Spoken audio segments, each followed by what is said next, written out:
যদি কখনো হিন্দুরা মনে করে আমরা একটি আলাদা দল গঠন করব, তখন আপনি কি করবেন? আর ভারতের তো একটি প্ল্যান রয়েছে। দেখেন, আওয়ামী লীগ সবসময় কি বলতো যে হিন্দুরা আমার ভোট ব্যাংক। হিন্দুরাও সবসময় মনে করে যে আওয়ামী লীগ আমার আস্থার জায়গা, আস্থার দল, মানে এই ধরনের নেগেটিভ ছিল। এখন কি অবস্থা আই ডোন্ট নো, বাট ছিল। এখন যদি হিন্দুরা একটি দল গঠন করে, দেন আওয়ামী লীগের ভোটগুলো যদি হিন্দুদের দেওয়া হয়, আবার জাতীয় পার্টির খেলা তো রয়েছে, সব মিলে কিন্তু জামাত ইসলাম যা মনে করছে যে তারা বেশি আসন পাবে, ওই বাস্তবতা থাকবে না। একদিকে পিয়ারের দাবি আছে, আপনার যদি নিম্নকক্ষে পেয়ার লাগে, আর যদি ঐক্যমত কমিশন এটা আলোচনা না করে, দেন আপনি কমিশনে বলতেন যে এই আলোচনা না করলে আমি মিটিংয়ে থাকবো না, তখন তো বলেন নাই। এখন শেষ সময় এসে তারা এটাকে খুব জোরালো করছে। আমার যতটুকু মনে পড়ে যে মনে হয় আজ থেকে 3 মাস আগে এই দাবিটা জোরালো হয়েছে মোটামুটি। কিন্তু শুরু থেকে যখন কমিশন গঠিত হলো বা যখন হাসিনা সরকারের পতন হয়ে সরকার গঠিত হলো, সরকারের সাথে আমাদের আলোচনা হচ্ছে, তখন যদি দলগুলো নিম্নকক্ষে পেয়ারের দাবি করত, তখন হয়তো আমার মনে হয় এই ধরনের জটিলতা বা এই ধরনের একটা পরিবেশ তৈরি হতো না।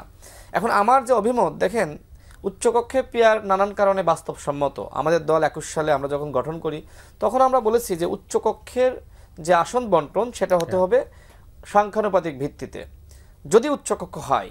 আর যদি না হয় আলাদা কথা।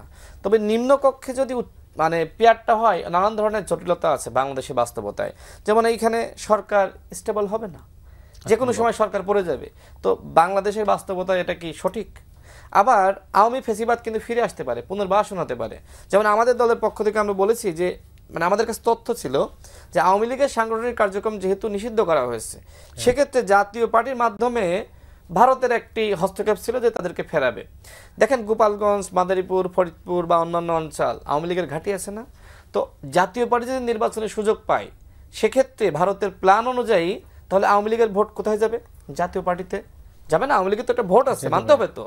আবার এই যে স্বতন্ত্র যারা আছে, তারা কি করবে? তাদেরকে আপনি ভোট করতে দিবেন না? আরেকটি বিষয়, আমি ঐক্যমত কমিশনের একজনের সাথে আমার আলোচনা হচ্ছিল, তিনি তখন এই কমিশনের দায়িত্ব পাননি। তিনি আমাকে বলছিলেন, দেখেন রাশেদ, যদি নিম্নকক্ষে পেয়ার হয়, সবথেকে বড় সমস্যা এদেশে ধর্মীয় বিভাজন লেগে যাবে। যদি কখনো হিন্দুরা মনে করে আমরা একটি আলাদা দল গঠন করব, তখন আপনি কি করবেন? আর ভারতের তো একটি প্ল্যান রয়েছে।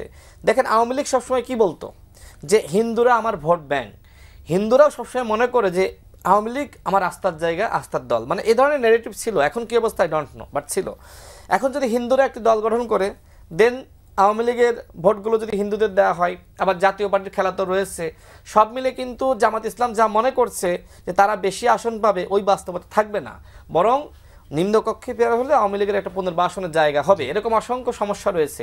এই জন্য আমরা মনে করি নিম্নকক্ষে না, জামাত, ইসলামী আন্দোলন, বিএনপি সহ আমাদের সবার উচিত ছাড় দেওয়া, ছাড় দিয়ে একটা ঐক্যমতের জায়গায় আসা। অন্যথায় আমি বারবার বলছি, আপনার টকশোতে আমি অসংখ্যবার বলেছি, ঐক্যমতে না আসলে বাংলাদেশে মাস্ট